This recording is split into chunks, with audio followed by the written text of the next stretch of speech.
Well, in my endeavor to keep explaining that how these transits affect us and how these transits have a different connotation when they are in different houses. I have explained initially about Saturn, and I've explained about Jupiter, and now this time I'm going to explain to you all about Mars. How Mars, when it is transiting through the various 12 houses, what impact it has. And if you've been following my series, you would definitely know that all these houses are divided into 4 energies, that is the fire, the earth, the water and the air energy. So similarly, when these planets are going through these various houses, they do tend to adopt the energies of that particular house. So Mars, which is actually known as a very fiery planet, it's a very aggressive planet. It's a planet which wins wars. It is known as a warrior planet.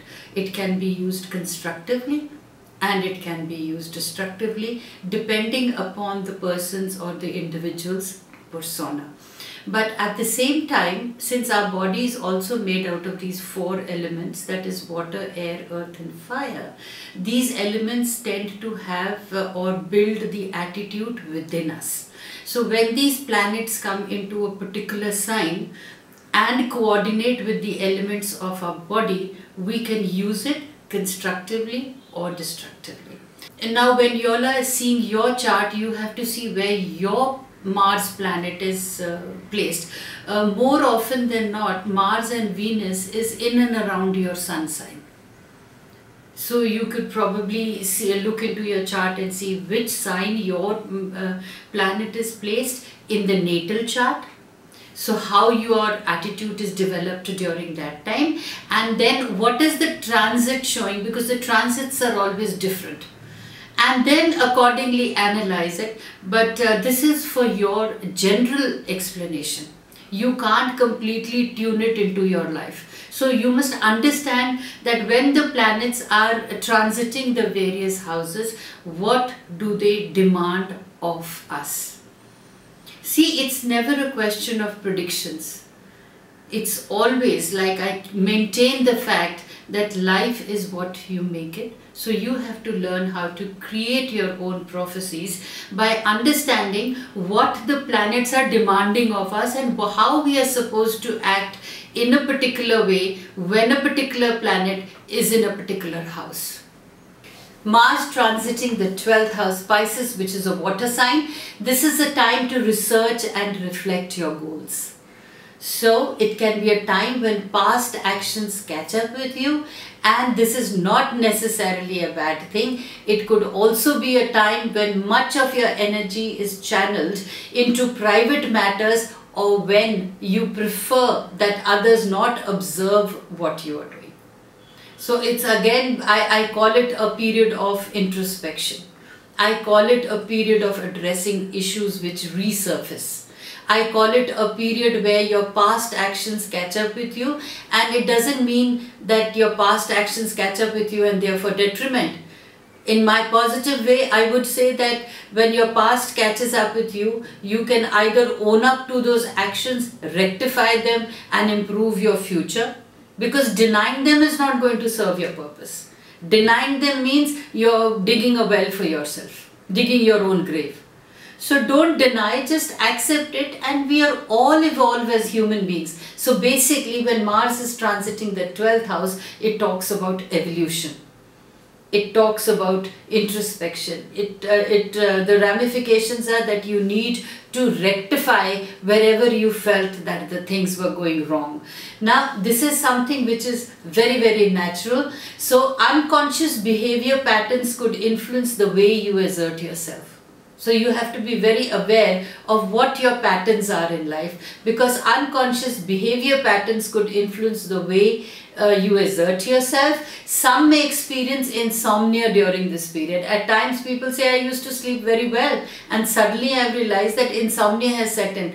If you just give a glimpse to your chart, you will realize that Mars is transiting the 12th house. So when does insomnia set in? When something is troubling you unconsciously. So that's how the resurfacing takes place. So some may experience insomnia during this phase, especially if they're not allowing themselves the chance to recoup, or if they're not letting their intuition serve them. So you need to give yourself a chance where you rectify your faults from the past, or the issues that were troubling you. You need to address them, and this is all got to do internal, nothing to do with external.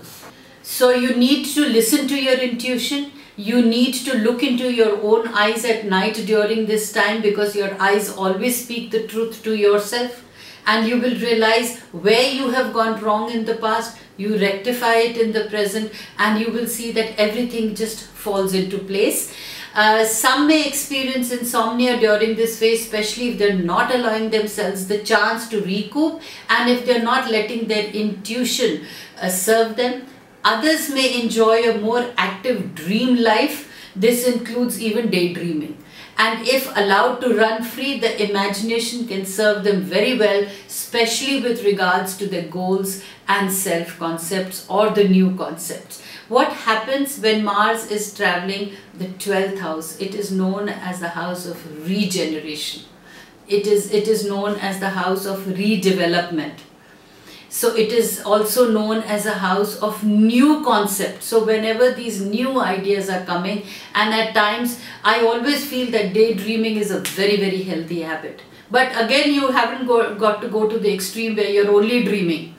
Right? So you daydream, because when you're daydreaming is when ideas come to you and you actually visualize yourself that this is the kind of a life I would like to lead, this is the kind of a house I would like to build, or this is the kind of the goals that I want to go and travel, this is the kind of a path that will take you to my destination. So when you're dreaming that, you can actually put it into action when the Mars is going forward, because you are regenerating from your old self to the new.